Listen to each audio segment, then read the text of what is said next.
بسم الله الرحمن الرحيم.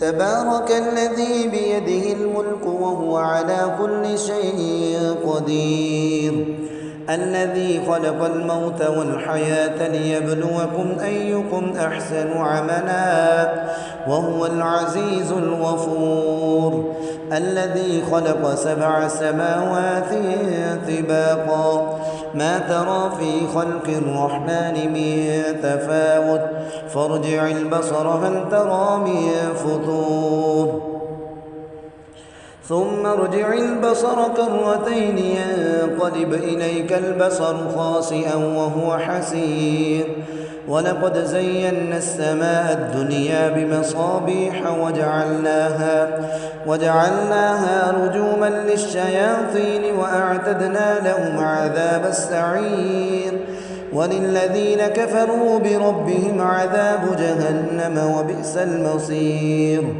إذا ألقوا فيها سمعوا لها شهيقا وهي تفور تكاد تميز من الغيظ، كلما ألقي فيها فوج سألهم خزنتها ألم يأتكم نذير، قالوا بلى قد جاءنا نذير فكذبنا وقلنا ما نزل الله من شيء إن أنتم إلا في ضلال كبير، وقالوا لو كنا نسمع أو نعقل ما كنا في أصحاب السعير، فاعترفوا بذنبهم فسحقا لأصحاب السعير.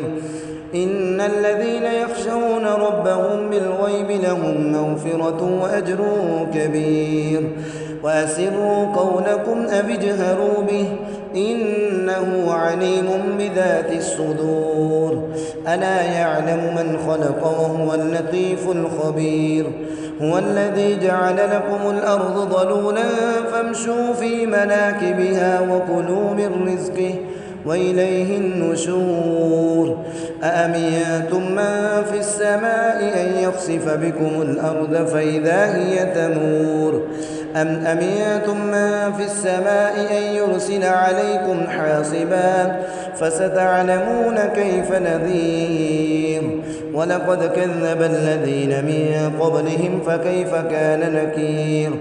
أولم يروا إلى الطير فوقهم صافات ويقبضن ما يمسكهن إلا الرحمن إنه بكل شيء بصير.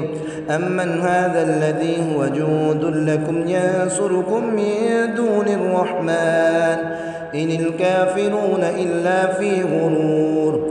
أمن هذا الذي يرزقكم إن أمسك رزقه بل لجوا في عتو ونفور. أفمن يمشي مكبا على وجهه أهدى أمن يمشي سويا على صراط مستقيم.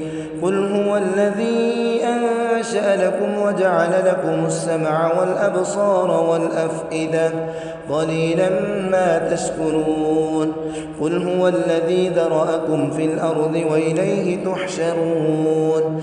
ويقولون متى هذا الوعد إن كنتم صادقين.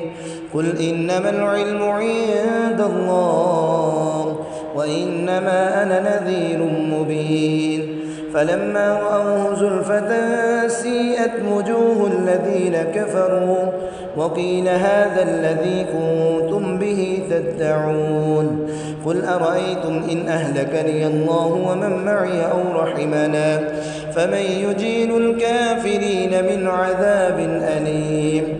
قل أرأيتم إن أصبح ماؤكم غورا فمن يأتيكم بماء معين. صدق الله العظيم.